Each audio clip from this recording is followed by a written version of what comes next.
SDZ hozircha zonada SDZ, lekin bular o'ynamoqda va Notnobus jamoasi uchun haqiqiy yovvoyilar shu yerda. Yovvoyilar kelishadi va shunchaki yopishadi. Notnobus jamoasi uchun ajoyib tarzda kim to'xtatmoqda? Akesnov Fi jamoasi o'yinchilari ajoyib tarzda Notnobus jamoasi farq bo'yining jamoaning ko'zini to'xtatmoqda. Apple jamoasi o'ynamayapti. Mimtuzor masofadan yaxshigina bosimlar. Aken oxirgi o'yinchi qoldi esa Forbes hozir imkon qilgani kelyapti. Ko'tarish imkoniyati bo'lishi mumkin. Imkonga kirib keldi. Hozir atrofda hech kim yo'q. Demak, Arket jamoasi uchun o'shaning ko'tardi. Arket uzoq masofadan o'qlar bergan edi. Arketda to'rtta keldi. Mana bu karta Arketning kartasi bo'lishi mumkin, lekin zona kirishda dahshatli muammolar.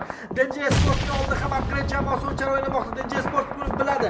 Argetga nisbatan bo'libdi Xayshga xaridorlar uloqtirmoqda. Hozircha Maladoye bu bosimlarda hech qanaqa ortiqcha noqulaylik kuzatilgani yo'q, lekin DJ Sport jamoasi uchun albatta kelishadi. Ochiq markazda yurishsa katta xato bo'lishi mumkin va mana bu xatoni aytayotgan edim men va Arket jamoasi uchun yozgan bosim kirib keldi.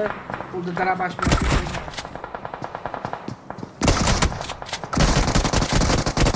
yo'q, etladi. DJ Sport jamoasi uchun eplashdi va Arket jamoasi uchun ham yopilib ketadi. Va bu yerda Arket mana DJ Sportga bostirib kelmoqda. DJ Sport jamoasi uchun senatini bilib qoldi. Qayerdan informatsiyasi bor? Senatni qochishga harakat qilmoqda. Oy, senator kirib oldi. Kaltaklangan edi va mana endi ko'ramiz senator Arketga qarshi Arket 3 ta o'ynamoqda. Senatorning esa bir o'zi qoldi. Menimcha to'xtovsiz qayishgan senatorga o'rganish mumkin. Senator qayishgan birinchi bo'lgan o'xshamadi, lekin Arketga o'xshashi mumkin. Arketga ham o'xshamadi. Betbo yana qayishga qiziqmoqda. Arket jamoasi o'z sherigini ham ko'tarmoqda. Senatorning bir o'zi mana endi ko'ramiz Arket jamoasi uchun DJ Sportsning sardoriga qarshi va senator tomonidan o'xshamadi. Betbo tomonidan ham qayishga o'xshamayapti. Arket ko'tarildi.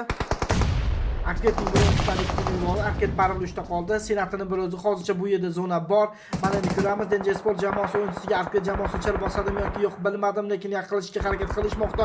Tepada markazda hamma yo'q ko'rinadi. Hozir Rajokda dahshatli faytlar bo'lmoqda. Senatorga Arket jamoasi o'yinchisi Betbo yaqinlashib kelmoqda. Birinchilar Betboning senator ham senator hozir qanday shakli eshitmadi, hayronman.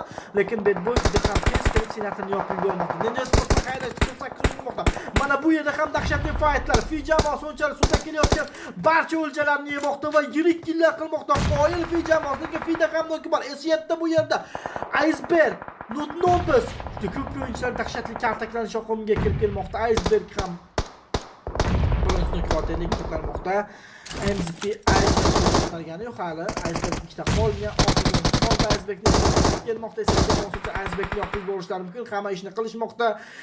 Icebergni oxirgisi qoldi. Xayshga qizdirmoqda va Xayshga aniq uloqtiriladi va juda ham chiroyli Xayshga, lekin biroz o'xshamadi. Mana endi yopib yuborishgan yaxshi kaltaklashgan. Va Iceberg Esetlar tomonidan yopilib ketmoqda. X7 jamoasi unchalik ham yomon o'ynamayapti. X7 jamoasi uchun ham juda ham faol tarzda Icebergni yopib yubordi. Qoyil.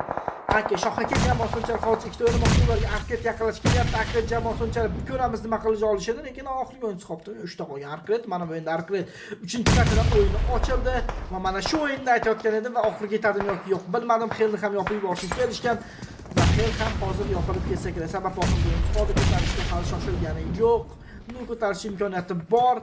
Lekin to'xtovsiz Xayshga uloqtirilmoqda va noko'p qolishi mumkinmi? Yo'q, o'xshamadi. Azikni bir o'zi, Azik yo'q pastga qarab kelmoqda. Oldida Tapok bor, Tapokga yaqin kelmoqda. Tapokga chiqdi, sakrab keldi, Tapokdan voy ajoyib. Tapok qo'lda arujasi yo'q edi, lekin arujasini olib, u aruja Darabash deb yopib yubormoqda. Arket jamoasi unchalik aytganimdek, o'z mavsumiy o'yinlarini boshladi. Imron hozir bir xafa, lekin Fragennoy Tapok ham shu yerda zona bor, bir muntaj imkoniyati bor. Betboy ko'targani keldi. Menimcha Arket bu safar juda ham yomon joyda. To'xtovsiz qayishlar aynan AK o'yinchilar tomonidan beriladi. Va bu qayishlarga dosh berish ham qiyin va tugadi. Juda ham chiroyli qayishga bo'ronlari dam. Chikki dam bo'ladi. Hozircha o'l tushdi va Betboyni bir o'zi qoldi. Arketning birinchi chiroyli o'yin ko'rsatdi. Tugadi. Wow. Ketsuv qoldi esa Arketga. Qoldi va bir xafa joni qoldi. Qochishdi molda. Afsuski molda tushadi va juda ham Imron ishonchli o'ynadi. Aka jamoasining oxirgi o'yinchisi qolmoqda, lekin Notnobus yana oyoqda. va Notnobus oyoqdaligi ularni chempionlikka yaqinlashtiraveradi. Va Tommini biroz qolmoqda. Ikkita jamoasi o'yinchi Notnobusning oxirgi o'yinchi qarshi nima qilishadi hozir ko'ramiz. Nima qilmoqda? No'g'rimi qayishganlar. Top 5 o'ynayapti. Tommi yana ozroq yashab berishga Notnobus jamoasi Esetga qarshi juda ham ajoyib qarshi kelmoqda. Voy, uni og'ziga qo'y maladiyo. Juda ham Esetda chiroyli o'ynadi. Fida nima gaplar? Fi esa 11 kilni qilib qo'ygan ekan. Qoyil Imnon ham tirik to'pichi kurash boshlandi. Mana endi umuman boshqa komandalar to'p olishi mumkin va Fi jamoasi natijalar va zonaning markaziga turganini ko'rsak, katta Fi jamoasi bo'la olishi mumkin. Imnon yopilib ketadi. Aynan Aka sinov o'rin yopib yubormoqda. Fi jamoasida 9 skilllar, o'zida ham nok bor, Esetida ham nok bor. Esetda bitta xayish uloqtasa juda ham unli bo'ladi, lekin yo'q. Fi jamoasi o'yinchi yaqinlash kelyapti va keldi. Bash epladi va oxirgi qolmoqda. Jonni bo'lib qoldi va birozdan so'ng uni ham yopib yuborsa, menimcha hammasi tugadi. Yopib yubordi. Mana bu esa Shakam ekan. AVP'ning bir o'yinchi qoldi, oxirgi o'yinchi qolmoqda. Fes o'shaning ko'tarishga uspet qila oladi. Beka menimcha ko'tarib bo'ldi. Bu safar Fi jamoasi zona tanlashda, pozitsiya tanlashda adashmadi va ularga ajoyib to'plar kelmoqda. Yirik killar bilan. Natijalar qanday bo'lsa Telegram kanal like bosmaganlar, go bitida like bosib oling. Shunchadan like juda ham sizlarni kutmagan to'g'ri.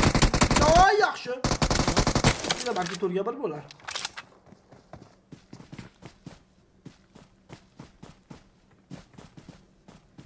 Qayshga qizdilyapti. O'xshamadi.